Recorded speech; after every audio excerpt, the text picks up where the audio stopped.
बहुत बहुत आभार माननीय मुख्यमंत्री श्री शुभेंदु अधिकारी जी का। देवी सज्जनों, पश्चिम बंगाल में नवयुग की स्थापना में हम सबके मार्गदर्शक माननीय केंद्रीय गृह एवं सहकारिता मंत्री महोदय से विनम्र अनुरोध है, आप सबके करतल ध्वनि के साथ ये अनुरोध है कि वे इस अवसर पर अपने संबोधन से हम सबको कृतार्थ करें। माननीय केंद्रीय गृह एवं सहकारिता मंत्री महोदय।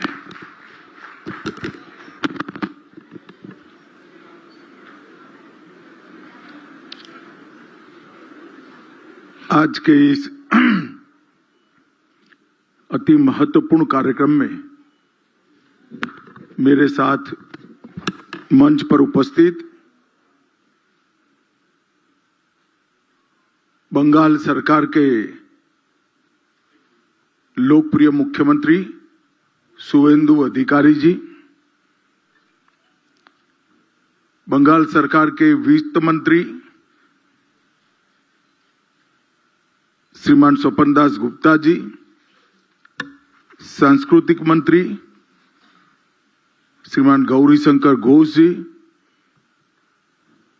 जिन्होंने इस म्यूजियम की संकल्पना में भी अपना योगदान दिया था और शुरुआत जिनके हाथों से हुई थी वो पूर्व सांस्कृतिक मंत्री और आज के गृह सचिव श्रीमान गोविंद मोहन जी, डीआईबी महेश दीक्षित जी, सचिव सांस्कृतिक मंत्रालय श्री विवेक अग्रवाल जी, शब्द संग्रहालय के उद्घाटन कार्यक्रम में आए हुए सारे विद्वज्जन और मेरे प्यारे विद्यार्थियों, आप सभी को मेरा राम राम नमस्कार।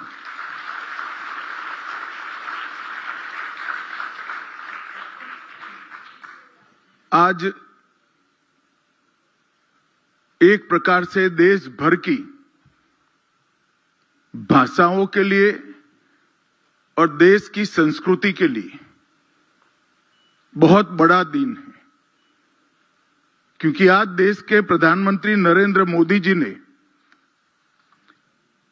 देश के सांस्कृतिक पुनरुत्थान का जो संकल्प लिया है उसका महत्वपूर्ण पड़ाव आज पार कर रहे हैं। किसी भी देश की, किसी भी प्रदेश की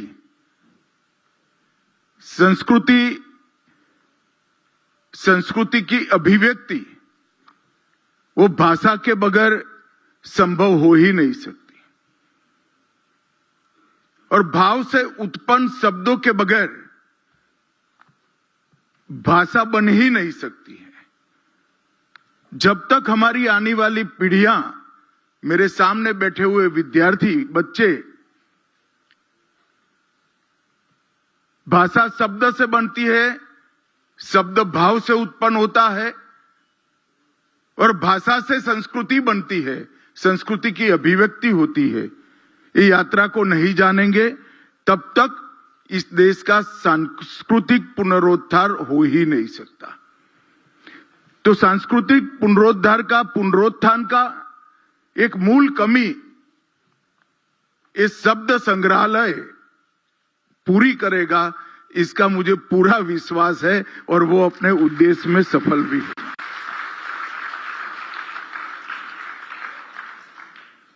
जब पाणिनि ने व्याकरण की रचना करी तब उनके किसी शिष्य से संवाद में कहा, शिष्य ने पूछा कि इतना बड़ा ग्रंथ व्याकरण का, इतना बड़ा स्ट्रक्चर आप व्याकरण का बना रहे हैं, उद्देश्य क्या है?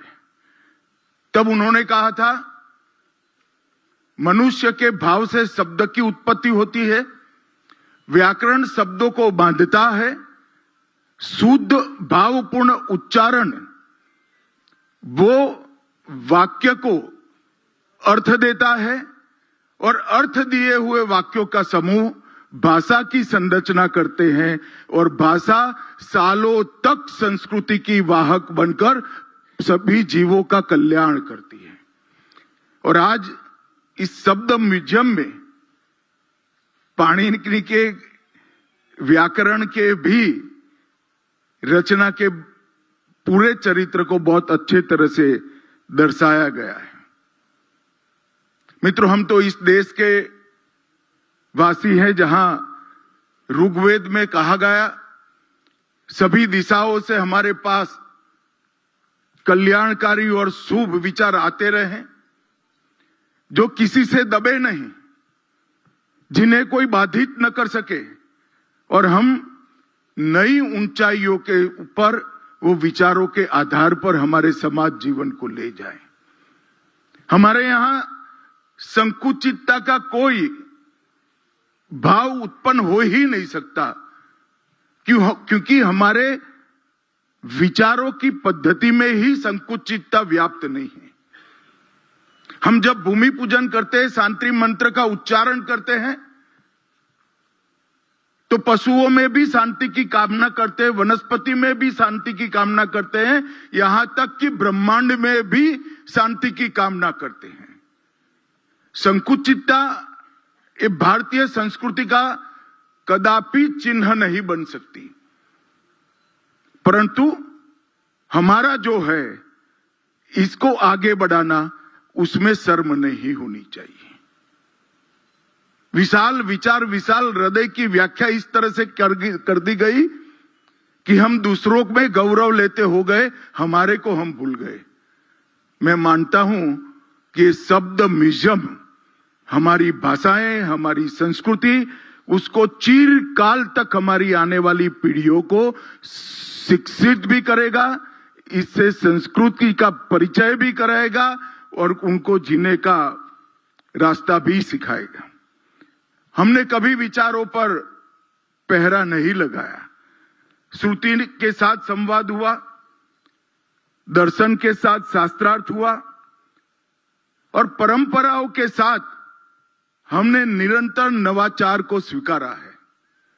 और आज जब मैं पूरा म्यूजियम देखकर आया हूं, तब ओमकार से लेकर, शब्द की रचना से लेकर, व्याकरण की रचना से लेकर, श्रुति स्मृति से लेकर, पांडुलिपियों और शिलालेखों से लेकर प्रिंटिंग मशीन तक ये पूरा म्यूजियम शब्द की यात्रा को वर्णित करता है।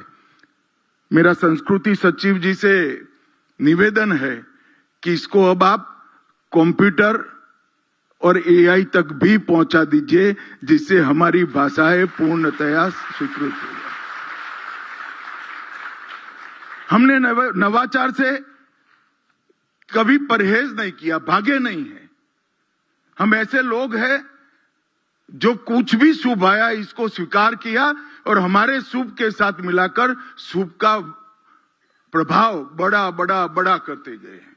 और इसी तरह से हमारी ये सांस्कृतिक यात्रा इतने सारे विघ्नों के बाद भी आज दुनिया के आगे हिमालय की तरह अटल खड़ी है और हिमालय की ऊंचाइयों को भी प्राप्त करी है। आज इस शब्द संग्रहालय भारत की बहुभाषी चेतना, ज्ञान परंपरा और जन स्मृति का एक प्रकार से सुंदर शब्दांकन करने वाला ये संग्रहालय बना है। इसका मुझे बहुत बहुत संतोष है। एक मस्त मोटी अमाउंट इसके पीछे खर्च की है, मगर मैं मानता हूं कि बहुत कम बजट है। संस्कृति मंत्रालय ने ये यात्रा को यहां से अधूरा नहीं छोड़ना चाहिए, इसको और पूरा करना चाहिए। और मेरा सौभाग्य है कि आज शब्द संग्रहालय जिसकी कल्पना नरेंद्र मोदी जी ने की, उसका पहले चरण का उद्घाटन करने का सौभाग्य आप लोगों के बीच में मुझे मिला है। बंगाल के अंदर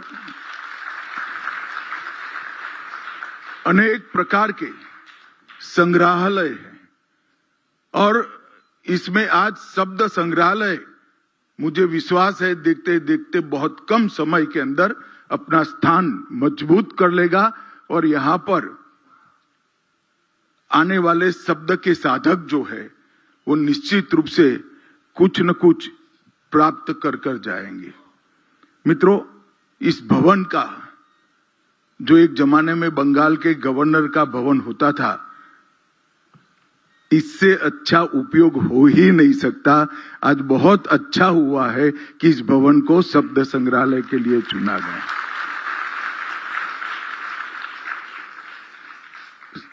सामान्य संग्रहालयों में जब उसकी रचना होती है, संकल्पना होती है, तो उसमें वस्तुएं होती है, तो इसकी कल्पना करना बड़ा सरल होता है, मगर शब्द तो दिखाई ही नहीं पड़ता है। तो शब्द का परिचय और शब्द के विज्ञान का परिचय आने वाली पीढ़ी को कराना एक प्रकार में बहुत मुहिम और बहुत कठिन काम था। मगर मैं संस्कृति मंत्रालय के दोनों सचिव, पूर्व सचिव और अभी के सचिव, और हमारे गजेंद्र सिंह शेखावत मंत्री जी को भी बहुत बहुत साधुवाद देना चाहता हूं कि उन्होंने शब्द को बहुत अच्छे परिचय के साथ इस संग्रहालय में बांध कर रख दिया है। शब्दों को कोई बांध नहीं सकता, मगर मैं मानता हूं शब्द के विज्ञान को इस संग्रहालय ने बांध दिया है। शब्द को सुना जा सकता है, बोला जा सकता है, जिया जा सकता है और अगली पीढ़ी को दिया भी जा सकता है। ये अगली पीढ़ी को देने का जो काम है वो ये शब्द संग्रहालय करेगा। ये अदृश्य विरासत जो है उसको दृश्य, श्रव्य, स्पर्शनीय और अनुभवात्मक बनाने का काम इन लोगों ने किया है। इसको आप देख भी सकते हैं, सुन भी सकते हैं, स्पर्श भी कर सकते हैं और अनुभव भी कर सकते हैं। जब अंदर कोई कहता है कि विश्व में सबसे पहला शब्द कौन सा बोला गया होगा, और जब ओमकार आता है तो हमें भी लगता है कि ओमकार ही विश्व का सबसे पहला शब्द होगा। जब माँ की लोरियां अपने भाषा में हम सुनते हैं तो हमें भी अपनी माँ की याद दिला देती है। बहन ने भी लोरी गाई होगी, माँ ने भी गाई होगी, और हम अपनी भाषा, अपनी माँ, अपनी बहन के साथ, उसके दुलार के साथ अपने आप जुड़ जाते हैं। तो वो दृश्य भी है, श्रव्य भी है, कई प्रकार की कलाकृतियां और पांडुलिपियों को यहाँ रखा है। वो स्पर्शनीय भी है और अनुभवात्मक भी है।